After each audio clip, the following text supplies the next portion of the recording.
Remember, it's the disease, not the individual.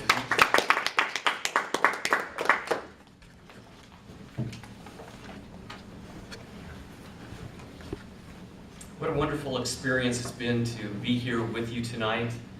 I was talking to Jim during the social hour, and he shared with me one of those cute little stories about an 83-year-old woman who was evidently pulled over by a policeman for speeding. And in her desperation to get out of the ticket, she explained to the officer that I need to get to where I'm going fast so I don't forget where I'm going. The more we age, it seems like we forget things more often, which can be just natural, but in many cases, it's actually not natural.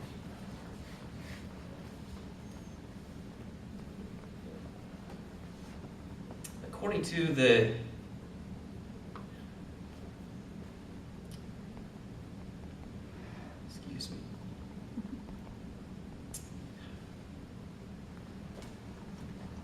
As a teenager, I watched Henry Fonda portray an 80-year-old man and his struggle with his body not working the way it used to.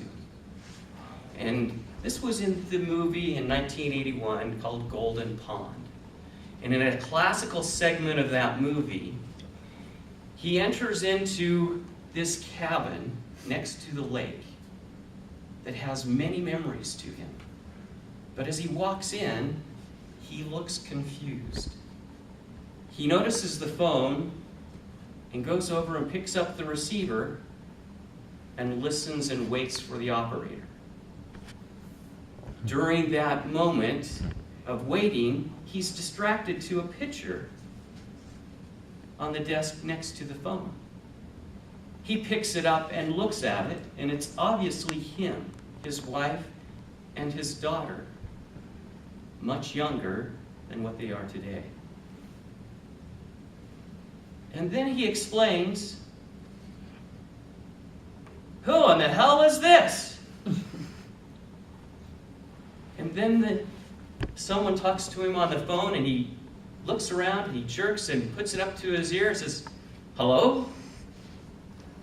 Yes, who is this?" "The operator." "Well, what do you want?" "What do you mean? I'm the one that called." "You're the one that called." "Well, what do you need?" "Okay, goodbye." He hangs up the phone. I remember myself struggling to know whether I should laugh or cry at that moment, because I had a loved one who was struggling with dementia. Perhaps you know someone who has dementia as well. In a study by the Gerontology Medical Health Foundation, 10% of all people over the age of 65 and up to half of those over the age of 85 have a form of dementia. Of those, 60 to 80% have the most common form of dementia, Alzheimer's disease. As a person with personal experience dealing with loved ones with Alzheimer's disease, I would encourage you tonight to be generous and donate to the Alzheimer's Association. You see, as a young boy, I enjoyed visiting my grandparents' home. The smell of Grandma's German cooking, the roughness of their wool carpet, and the smooth glass ball that was on a bookshelf by the front door all have vivid memories to me. By the time I graduated from high school, the smell of German cooking was no longer in their home. As we went to visit, the ritual became the same. Grandma would be brought into the room after we entered the room, and she would say, "Now, who are you?" The conclusion of our visit typically was a trip down the street to the Dairy Queen on the corner, because Grandma couldn't remember how to cook anymore. The first time I remember hearing the word Alzheimer's was 4 years later at her funeral. An estimated 5.2 million Americans has Alzheimer's. That's as reported by the Alzheimer's Association. Statistically, Colorado is precisely in following that same national trend, which means that if you apply that percentage to Fort Collins, that there are 5 people with Alzheimer's within a mile of where you live.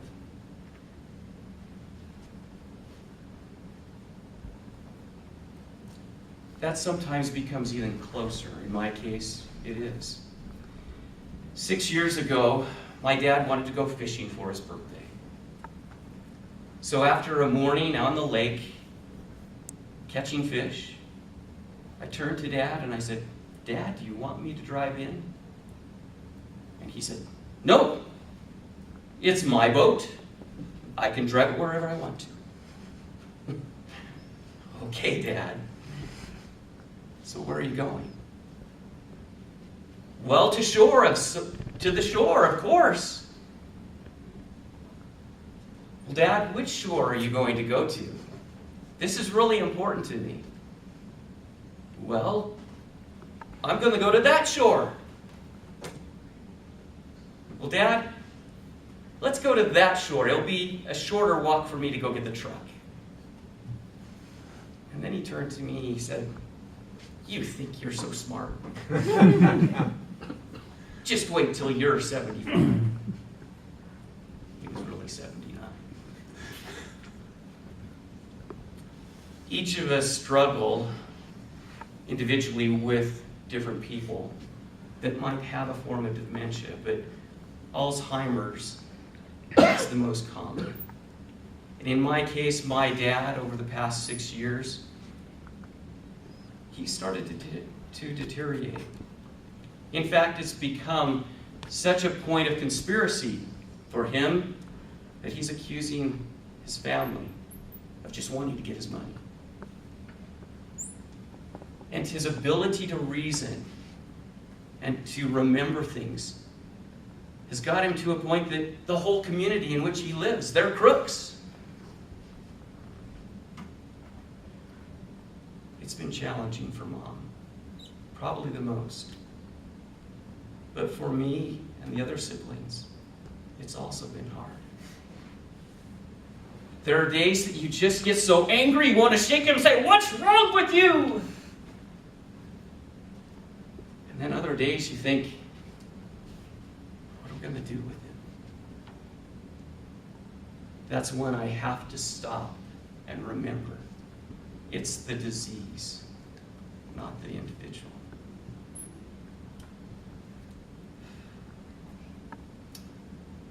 Alzheimer's is the 6th leading cause of death in the United States. And it's the only one of the top 10 that has no cure. They have no way of preventing it.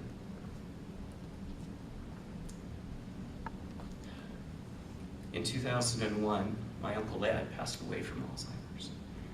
And I know that that's inevitable for my dad as well. The writing's on the wall. I guess what scares me the most is that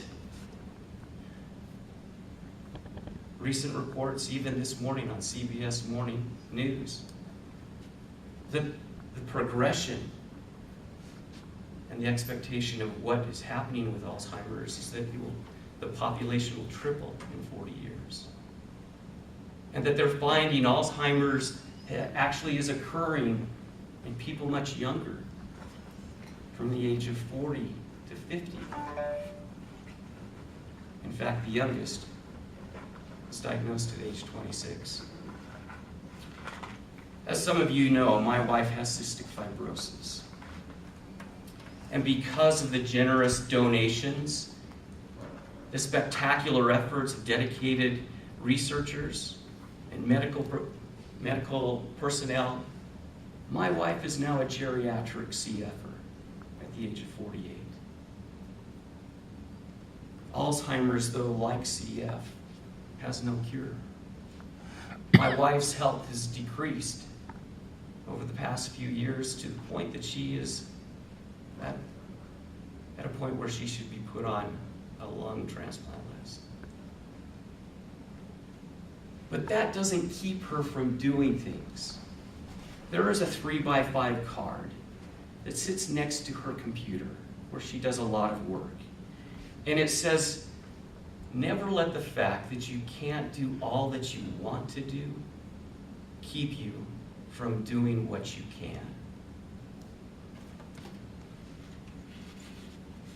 Tonight, I know many of you are probably in that mode that you think, well, I can't do everything to help, but don't let that keep you from doing what you can tonight. Consider this, 13% of the population at 65 will have Alzheimer's disease. Look around your table. One of you will have Alzheimer's. The person next to that person will be a caregiver. So help me tonight, help them, by donating generously, and do it tonight. Thank you very much.